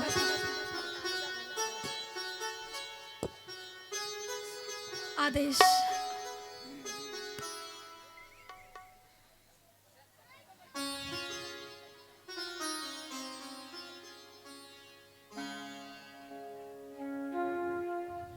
बसले का सगळे? हा बसा. मधून थोडी जागा ठेवली असती यायला. हा ठीक आहे, चला बसा बसा बसा. हा इकडे लक्ष द्या सर्वांनी. आता एकदम महत्वाचा प्रसंग.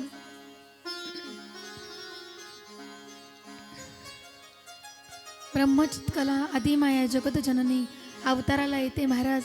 आणि गोड असे ते 4 भावंड खेळत असतात महाराज. 4 भावंडांना पाठवा. 4 भावंड आता हळूहळू कलेने वाढायला लागतात महाराज. ज्ञानोबराय, निवृत्ती दादा, सोपान काका, मुक्ताबाई सगळे जण असे खेळत खेळत महाराज त्या सिद्ध बेटावरती खेळतात महाराज. साक्षात भगवंताचे अवतार हे. निवृत्ती ज्ञानदेव सोपान मुक्ताबाई एकनाथ नामदेव तुकाराम. निवृत्ती ज्ञानदेव सोपान मुक्ताबाई एकनाथ नामदेव तुकाराम. निवृत्ती ज्ञानदेव सोपान मुक्ताबाई एकनाथ नामदेव तुकाराम. निवृत्ती ज्ञानदेव सोपान मुक्ताबाई एकनाथ नामदेव तुकाराम. एकनाथ नामदेव तुकाराम. एकनाथ नामदेव तुकाराम. ओ एकनाथ नामदेव तुकाराम. एकनाथ नामदेव तुकाराम. निवृत्ती ज्ञानदेव सोपान मुक्ताबाई एकनाथ नामदेव तुकाराम. निवृत्ती ज्ञानदेव सोपान मुक्ताबाई एकनाथ नामदेव तुकाराम.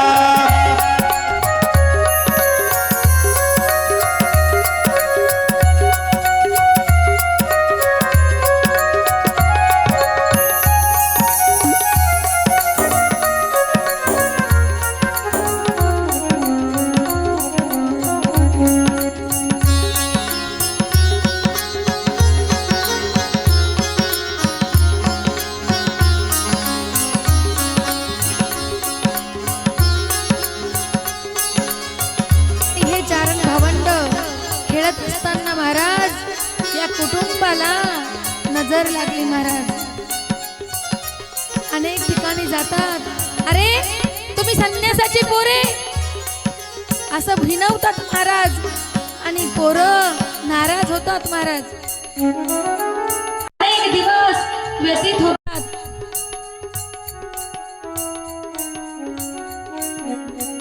रुक्मिणी मातेला पाठवा. रुक्मिणी माता सिद्ध बेटाच्या त्या झोपडीमध्ये असताना बाळ नाराज होतात महाराज. आणि बाळ नाराज होत असताना कोणी यावं त्यांना संन्यासाची मुले म्हणावी. आणि महाराज या एवढ्या बाळांनी काय करावं?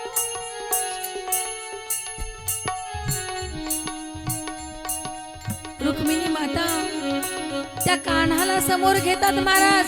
त्या लड्डू गोपाळला समोर घेतात आणि त्याला सांगतात, अरे आमच्याकडून जी चुकी झालीत ना रे, ती का आमच्या मुलांना भोगावे लागतंय? त्यांना का भोगावं ते? आमच्या चुकीचे आम्ही प्रायचित्त घ्यायला तयार आहेत. काय प्रायचित्त घ्यावं यावर? काय प्रायचित्त घेतलं पाहिजे?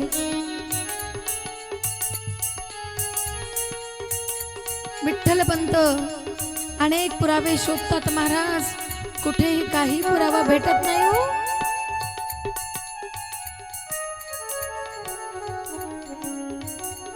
लेकरांवरती या आईचं फार प्रेम असतं.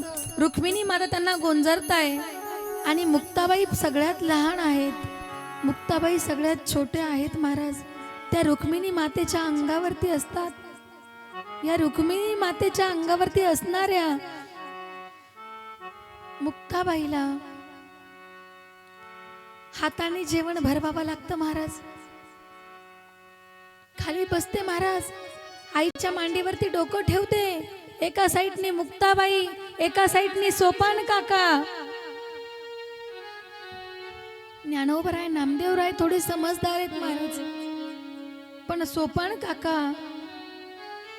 आणि मुक्ताबाई फार लहान आहेत महाराज. डोळ्यासमोर प्रसंग उभा करा. 4 वेद 6 शास्त्र 18 पुराण जाणणारे मंडळी, विद्वान पंडित मंडळी महाराज, हे माझ्या ज्ञानोबरायांचा नामदेव निवृत्ती दादा मुक्ताबाई चिमुरडेसेचे लेकरं आहेत महाराज. यांना सुद्धा ते सोडत नाहीत. रुक्मिणी माता वाट बघताय, खरंच शुद्धीपत्ता घेऊन येतात का? आणि आता विठ्ठल पंतांची वाट बघताय महाराज. त्या दिवशी रुक्मिणी माता गोडाचं जेवण करतात, हो गोडाचा सांजा करतात. आणि गोडाचा सांजा ते आपल्या लेकरांना भरवणं.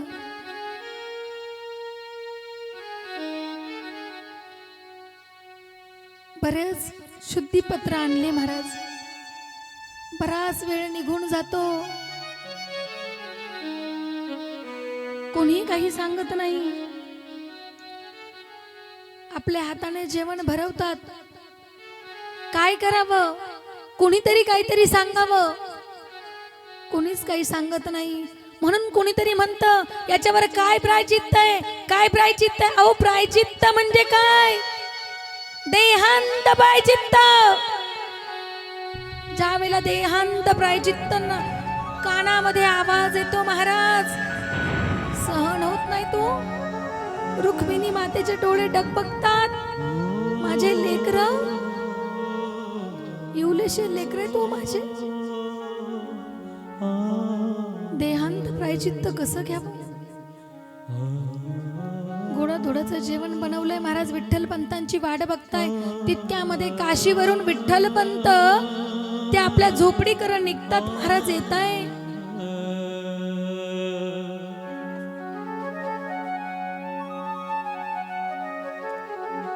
ती परिस्थिती, ती वेळ कशी होती महाराज? जी जगाची माऊली आहेत, ती जगाची माऊली तिच्या आई वडिलांना देहांत प्रायचित्त घ्यायला लागणार. त्यांना शुद्धीपत्र मिळत नाही.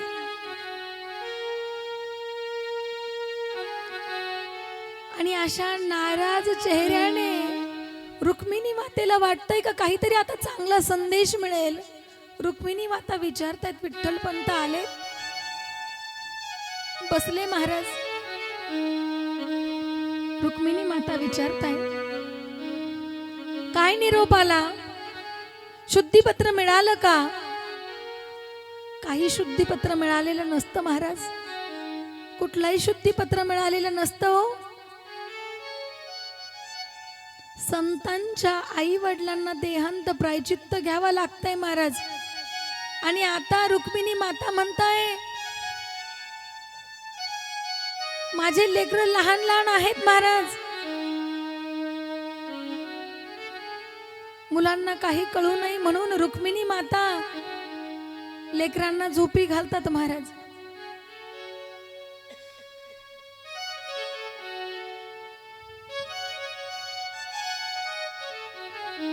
लेकरं झोपी घालतात महाराज.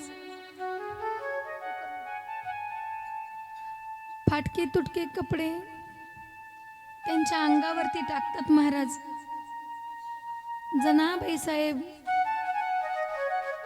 मुक्ताई जी आहेत ना महाराज, ती आईशिवाय झोपत नाही. ती आईला बोलवते, आई तू इथंच थांब, आई तू कुठं जाऊ नको. आई सोपान काकाच्या डोक्यावरून हात फिरवते. हो आई ज्ञानोबरायांच्या हा डोक्यावरून हात फिरवते. मुक्ताबाई आपला हात आईच्या हातामध्ये धरून लागते. निवृत्त दादांच्या डोक्यावरून हात टाकते आणि आईला आठवतंय. जेवताना निवृत्त दादा म्हणे, आई तू नेहमी सोपानाला खाऊ घालते, मुक्ताला खाऊ घालते, आम्हाला कधी तू घास भरवत नाही ग आई. ते शब्द आठवता आणि त्या रुक्मिणी माता हुंदका भरते महाराज. आता लेकर झोपी जाता. कसवीस प्राण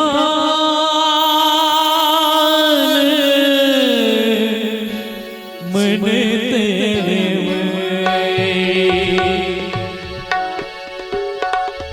कसवीस प्राण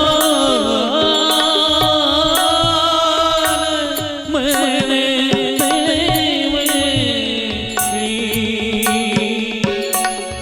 जैसे कावसई जीवन विने जैसे कावसई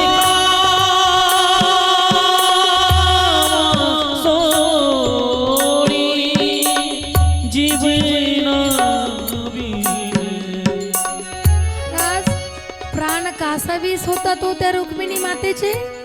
एक दिवस जर आपल्याला मुलाला घरी सोडून जायचं असलं तर आपण 4 जणांना सांगतो, माझ्या लेकरावरती ध्यान ठेवा, माझ्या लेकराला बघा, तो कुठं जातोय, तो जेवतोय का. आईच्या भरोशावर ठेवतो, आजीच्या भरोशावर ठेवतो आणि 4 वेळेस आपण विचारतो, अरे ज्या लेकरांना सोडून आई देहांत प्रायचित्त घ्यायला जाणार आहे, त्या लेकरांच्या आईचं मन काय म्हणत असेल मायबाप. लेकरांना सोडून जायचं 1-2 नाही हो, 4 लेकर आहे महाराज. आणि सगळ्यात जास्त लहान रुक्मिणी माता आहे. ती रुक्मिणी माता मुक्ताई सर्वात लहान आहे. आणि रुक्मिणी माता आता विठ्ठल पंतांना सांगते, मी कसं काय ह्यात माझ्या 4 लेकरांना सोडून जाऊ, मी माझ्या लेकरांना कसं पर्क करू, मी गेल्यावरती माझ्या ह्या 4 लेकरांना कोण आईची माया देणार, ते जेवले का उपाशी त्यांना कोण विचारणार. मी आहे ना तर त्यांना विचारू शकते. अहो डोक्यावरून हात फिरवला तरी सुद्धा ते त्यांचं दुःख विसरून जातील. हात फिरवी म्हणे मुक्ता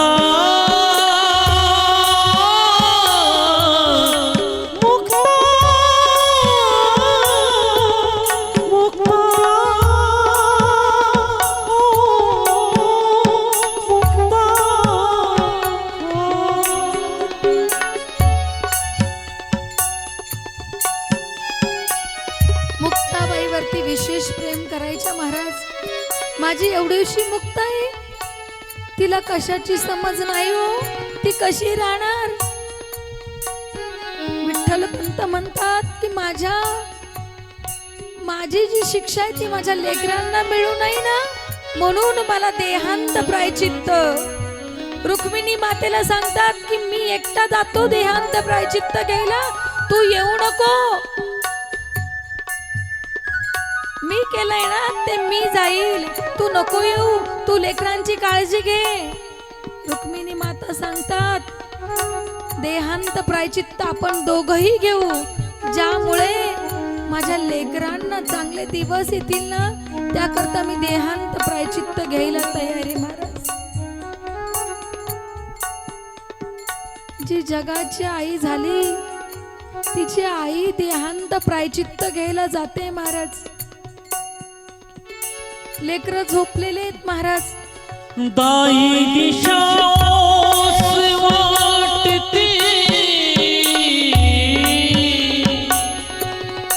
हो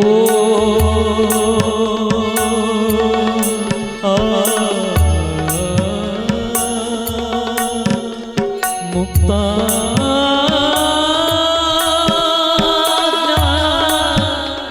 निवृत्ती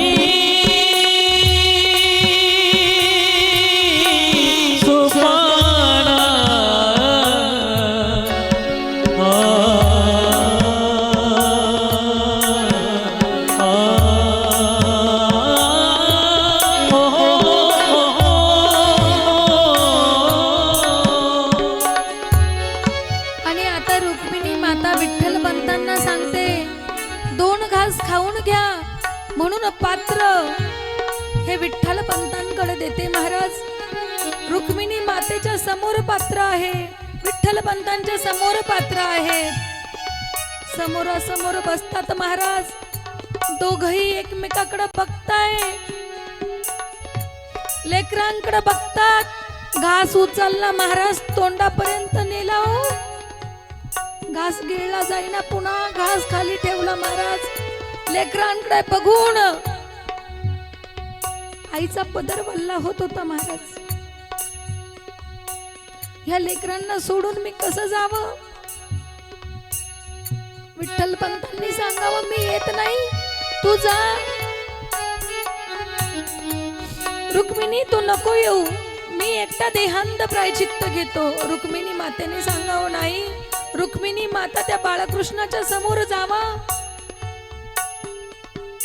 रुक्मिणी माताने त्या बाळकृष्णाच्या समोर जावं आणि त्या बाळकृष्णाला तोंडासमोर घ्यावं महाराज. आणि त्याला सांगावं, माझे बाळ, मी आता तुझ्या भरोशावर सोडून जाते रे. ते जेवले का उपाशी याची काळजी घेणारा दुसरं कोणी नाहीये, त्याची काळजी तू घे, असं त्या देवाला सांगतात त्या रुक्मिणी माता.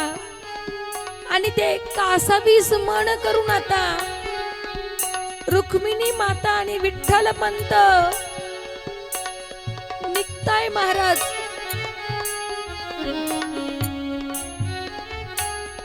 द्वारापर्यंत जाताय रुक्मिणी माता आणि पुन्हा रडत रडत परत येताय.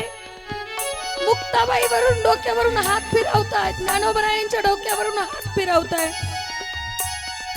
सोपान काकाच्या डोक्यावरून हात फिरवताय महाराज. ज्ञाना सोपान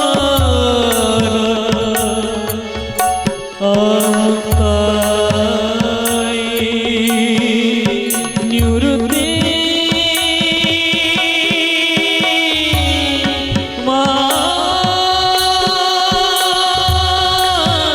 सोपाना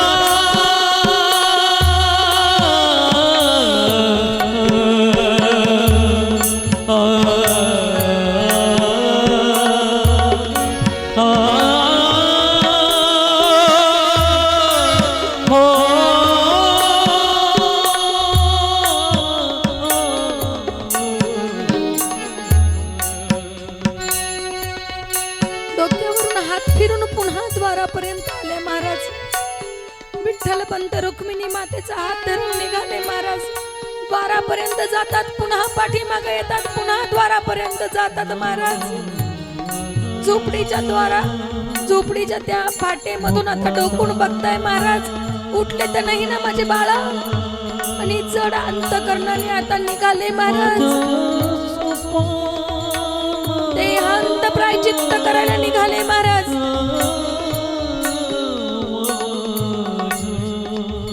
महाराज हे चार भावंड झोपडीमध्ये एकटेच आहेत, त्या कुटियामध्ये एकटेच निद्रेमध्ये आहेत. गाढ निद्रेमध्ये सोडून आई वडील देहांत प्रायचित्त करण्यासाठी जातात की आमच्या मुलांवरती संन्यासाची मुले म्हणून कोणी त्यांना घोषित नको करू, म्हणून आई वडील देहांत प्रायचित्त घेताय महाराज.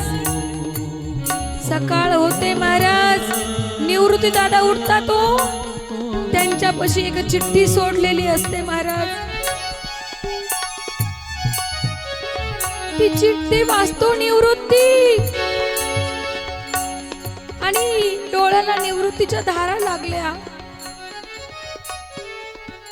बघतोय आई वडील बाहेर जाऊन, कुठे आहेत आई? माझी आई गोठ्यामध्ये जायची गाईचा आवरण्याकरता. आई कुठे? बघतोय माझा निवृत्ती, आई दिसेना महाराज. ज्ञानोबराय उठताय. ज्ञानोबराय विचारताय, दादा काय झालं रे, आई कुठे? गोठ्यामध्ये जाऊन बघतात महाराज, तुळशी वृंदावनापाशी जाऊन बघतात आणि मग निवृत्ती दादा त्या ज्ञानोबरायांच्या हातामध्ये चिठ्ठी देतात. दोघही जण गळ्यामध्ये गळा घालून रडताय महाराज. नामदेव, ज्ञानोबराय, निवृत्ती दादा दोघही रडताय. सोपान काका उठतात. सोपान काका उठतात आणि म्हणतात, दादा अरे तुम्हाला काय झालं? आणि त्यांना अद्भुत समजून येतं की निश्चित काहीतरी झालंय, माझे दोन्ही दादा रडताय ना, काय झालं? आणि म्हणून ती चिठ्ठी वाचताय आणि वाचता वाचता रडायला लागतात. दादा, अरे आई मला स्वतःच्या हाताने घास भरवत होती रे, आता घास भरवणारी आई आता कधीच येणार नाही का रे दादा? महाराज मुक्ताबाई उठताय, तोपर्यंत तिन्ही भावंड आपले डोळे पुसतात. मुक्ताबाई गोठ्यामध्ये जाते, तुळशी वृंदावनापर्यंत जाते, आईची शोधाशोध घेते. महाराज आई मिळत नाही म्हणून निवृत्त दादांचा हात मुक्ताई धरते आणि विचारते, दादा अरे आई कुठे गेली, बाबा कुठे गेले, सांग ना रे, कुठे आहे माझ्या आई बाबा सांग. चिठ्ठी मध्ये लिहिलेलं होतं महाराज, निवृत्ती आता आम्ही निघालो, पण आता ह्या भावंडांची जबाबदारी तुझ्यावरती आहे आणि मुक्ता फार लहान आहेत रे, तिला तुम्ही सांभाळून घ्या. हे चारही भावंड मुक्ताईच्या पाठीवरून हात फिरवतात, मुक्ताईला जवळ घेतात. महाराज मुक्ताबाई रडताय. महाराज विचार करा, ज्यांचे आई वडील इतके चिमुरडेसे लेकर सोडून देहांत प्रायचित्त घेतलं, त्या लेकरांना काय वाटलं असेल महाराज? त्यात ज्ञानोबा आहे, त्या सोपान काका, चिमुरड्याच्या मुक्ताई आई साहेबांना काय वाटलं असेल? कधी माझी आई येईल, कधी माझे बाबा येतील? ज्यांच्यावरती असा प्रसंग आलाय,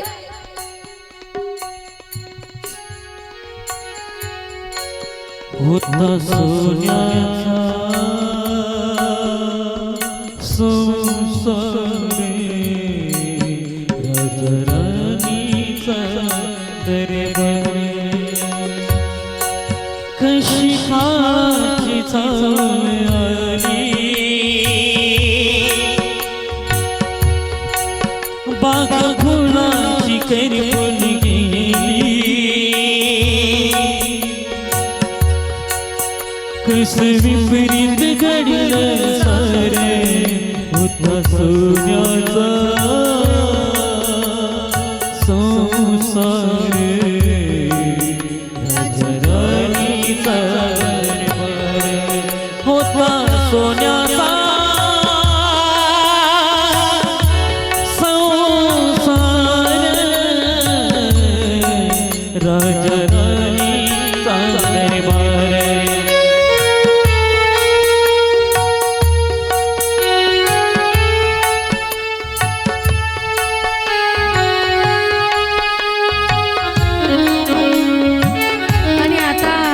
कुंभाराची बाई उठते. महाराज येते, झोपडीमध्ये डोकून बघती आणि त्या बालकांच्या डोक्यावरून हात फिरवती. महाराज त्यांचं सांत्वन करती. महाराज या बाईला त्या आत्या म्हणायचे, त्यांच्या वडिलांची ती बहीण होती. महाराज ती आत्या म्हणून तिला घोसायचे. महाराज आता ती आत्या त्यांचं सांत्वन करते. महाराज आणि त्या बाळांना प्रेमाचा हात फिरवते. महाराज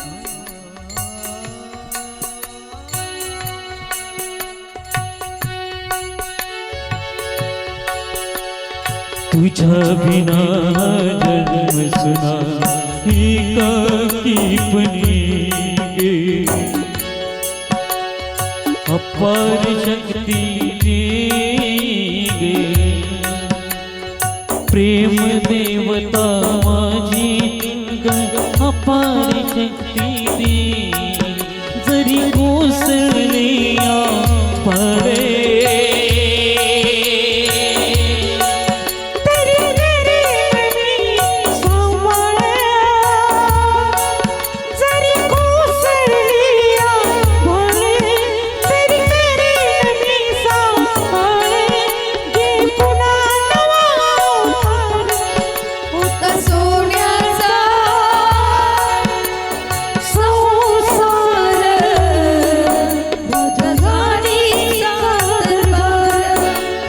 सोन्याचा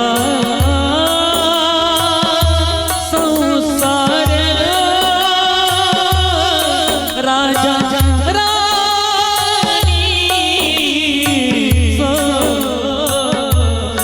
दरबार.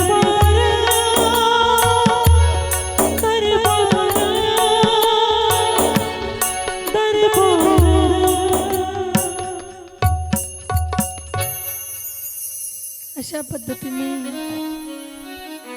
ज्ञानोबा राय, निवृत्ती दादा, सोपान काका, मुक्ताई यांच्या आई वडिलांनी देहांत प्रायचित्त घेतलं.